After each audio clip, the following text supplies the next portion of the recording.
Nats. Like I was saying there with that with the terrible fan takes, whatever it is. Ness knows about Santos Alvarez Barragan. Why are you getting all heated about this situation when you know about Canelo relinquishing titles on his accord on multiple occasions, including the WBC title? Okay. And the whole thing with the trying to enforce the WBC or something like that to do the mandatory.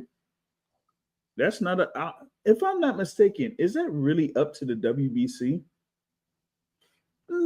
Not really.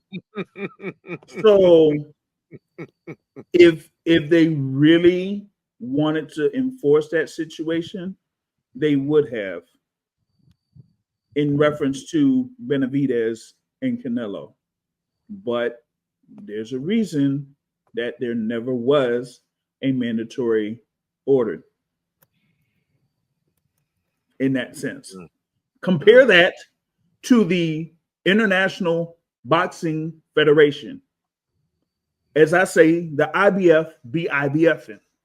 Okay? The IBF don't be playing around with mandatories. And they've done that with Canelo Alvarez on multiple occasions. While he was a middleweight, and now while he's a super middleweight.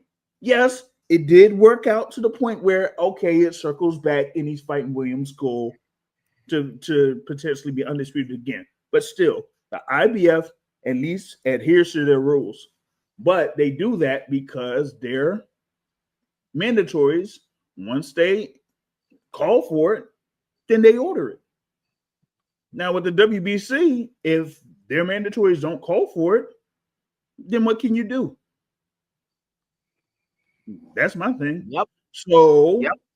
So with that being said, this Benavidez Bivol situation should be very interesting to people in that